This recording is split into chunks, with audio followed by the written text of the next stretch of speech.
अस्सलामुअलैकुम, welcome to reaction कुरी channel. दोस्तों, आज की वीडियो एक ऐसे शख्स की लेकर आई हूँ जिससे आप बाखूबी वाकिफ होंगे। बता दे, हमारे देश में आज मुसलमानों के खिलाफ एजेंडा चल रहा है, षड्यंत्र रचा जा रहा है, जिसमें कि मुसलमानों को हमेशा आतंकवादी कहा जा रहा है, तालिबानी कहा जा रहा है और यहाँ तक कि मुसलमानों के ऊपर जुल्म भी किया जा रहा है। बता दे, इस सब का मुंह तोड़ जवाब दिया है एक निडर हिंदू भाई ने, जिन्होंने ये जितने भी अंधभक्त है, वीएचपी बजरंग दल के लोग हैं, उन सबको खरी खोटी सुनाई है इस वीडियो में, और साथ ही साथ मुसलमानों की सही ताकत बता दी है, जिसे जरूर से अंधभक्त अगर सुन ले तो यकीनन उनकी बैंड बज जाएगी। इस वीडियो को आप आखिर तक जरूर देखें और हर एक हिंदुस्तानी तक जरूर शेयर करें।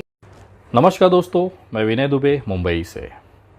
पौराणिक काल में एक पारस पत्थर का उल्लेख आता है।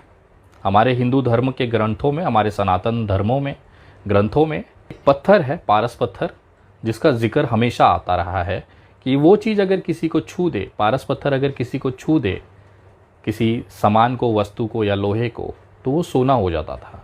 ऐसी किंवदंतियाँ और कहानियाँ पुराने ज़माने से चली आ रही हैं, सुनाई देती है, हमने बचपन में बहुत सुनी है। आज उस पारस पत्थर की खोज हो गई भारत के अंदर। आपको सुन के आश्चर्य लग रहा होगा कि विनय दुबे आज किस मुद्दे पे बात कर रहा है। जी हाँ, मैं एकदम सही मुद्दे पे हूँ और ये जानकारी आप लोगों को बताना बहुत ज़रूरी था। कल शाम मैं बैठा हुआ था तो ये पारस पत्थर का मुझे ख्याल आया। आज भारत के अंदर वो पारस पत्थर का नाम है मुसलमान। उस पारस पत्थर का नाम है इस्लाम, कुरान।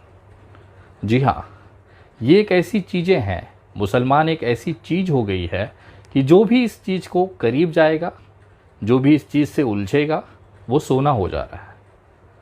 आपने देखा होगा गोधरा दंगों में जिस तरह से मुसलमानों का कत्ले आम किया गया, उसके बाद एक मुख्यमंत्री सीधे देश का प्रधानमंत्री हो जाता है, नरेंद्र दामोदर दास मोदी।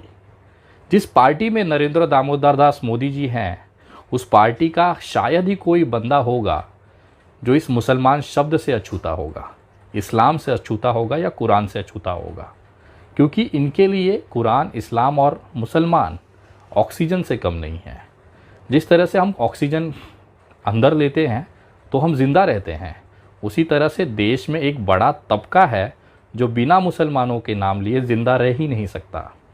और ये कौम इतनी सब्र और बरकत देती है कि एक रोड छाप गुंडा भी लोगों का हीरो बन जाता है। जिस तरह से कल दिल्ली में एक अपराधी जो इतना डरपोक था कि अपना घर बार छोड़कर भाग गया था, पहले सेशन कोर्ट में उसकी ज़मानत खारिज हुई, फिर हाई कोर्ट में मुंह के बल गिरा और वहाँ पर ज़मानत खारिज हुई। ये बंदे को लोगों ने कंधे पर बैठाकर पुलिस स्टेशन पहुँचाया। इतनी खूबसूरत तस्वीर भारत में हो ही नहीं सकती। लेकिन पता है वो आदमी को आखिर जेल क्यों जाना पड़ा? उसके पीछे भी एक शब्द था, मुसलमान। वहाँ पे जो नारे लगे थे वो किसके लिए लगे थे? मुसलमान। आज देश में एक बड़ा तबका मुसलमानों के नाम पर जिंदा है, उनकी भीख पे पल रहा है। अगर वो व्यक्ति मुसलमानों को गालियां ना दें, मुसलमानों को अपशब्द न कहें, तो शायद ही कोई कुत्ता, सड़क चलता हुआ खुजली वाला कुत्ता, इनको इज्जत दे। इन्होंने अपने लिए ज़िंदगी भर काम किया, लेकिन वो शोहरत, वो हैसियत हासिल न कर पाई। लेकिन जैसे ही उन्होंने मुसलमान शब्द का इस्तेमाल करना शुरू किया, वो आज हीरो बनकर घूम रहे हैं। बाकी सब तो छोड़ दीजिए, एक इंसान जो विदेशों में पढ़ाई किया, जो अच्छे संपन्न परिवार से है, इस्लाम ने उसे भी सन्यासी बनने पर मजबूर कर दिया। मैं बात कर रहा हूँ गाज़ियाबाद के उस दलाल, उस असामाजिक तत्व यति नरसिंहानंद सरस्वती की। ये व्यक्ति खुद कबूल कर रहा है कि केवल इस्लाम और मुसलमान के खातिर ये बंदा सन्यासी बन गया। सुनिए जरा। और सन्यासी भी मैं केवल इस्लाम के जिहाद से लड़ने के लिए बना हूं, वरना सन्यासी बनने का मेरा कोई उद्देश्य इस धरती पर नहीं था।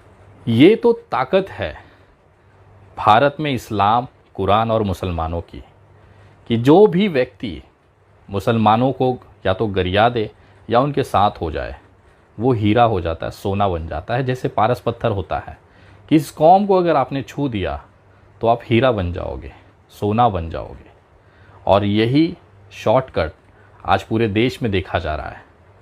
चूड़ी वाले के साथ मारपीट होना, चाहे कचरे वाले के साथ मारपीट होना, चाहे पानी पूरी वाले के साथ मारपीट होना, चाहे एक मसाला डोसा बनाने वाले दुकान पे एक छोटा सा कारीगर, सोचिए एक छोटा सा कारीगर जिसकी 150, 200, 400 रुपए की दिन की कमाई होती है, वो मुसलमान होने के नाते एक ग्रुप को लगातार मीडिया में चर्चा में बना देता है।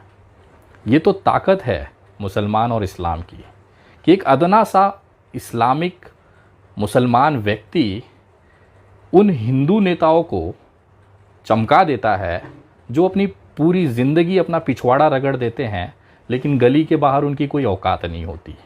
लेकिन जैसे ही वो किसी मुसलमान को छू देते हैं, वो राष्ट्रीय चेहरा बन जाते हैं, हीरो बन जाते हैं। दिल्ली में जिस तरह से कल एक अपराधी को कंधे पे बिठा के घुमाया गया, वो कहीं ना कहीं उसके पीछे एक मुसलमान का ही हाथ है। वो मुसलमान का नाम लेता है, उनको गालियां देता है, आज वो सोना हो चुका है। आपको पता है उमर खालिद भाई जेल में क्यों हैं? क्योंकि वो मुसलमान है। ऐसे तमाम लोग आज जेलों में बंद हैं क्योंकि वो मुसलमान है। कहीं ना कहीं ये इस्लाम और मुसलमान की ताकत दिखाती है इस देश के अंदर, इस भारत के अंदर। उनकी सुंदरता और उनकी सब्र दिखाती है। कितना सब झेलने के बाद भी ये कौम कभी शिकायत नहीं करती है, क्योंकि इनके कुरान में लिखा है कि सब्र रखिए, ऊपर वाला फैसला करेगा। तो कहीं ना कहीं मैं सलाम करता हूँ, सैल्यूट करता हूँ इस्लाम के मानने वालों को, हमारे देश के मुसलमानों को, कि आपकी फेंकी हुई भीख के टुकड़े पर आज इतने सारे लोग पल रहे हैं। अगर आप नहीं होते तो शायद इनको गली का कुत्ता भी ना पहचान रहा होता। एक अदना सा ठेले वाला, एक अदना सा पानी पूरी वाला भी कुछ लोगों को चमका कर हीरा बना देता है, सोना बना देता है।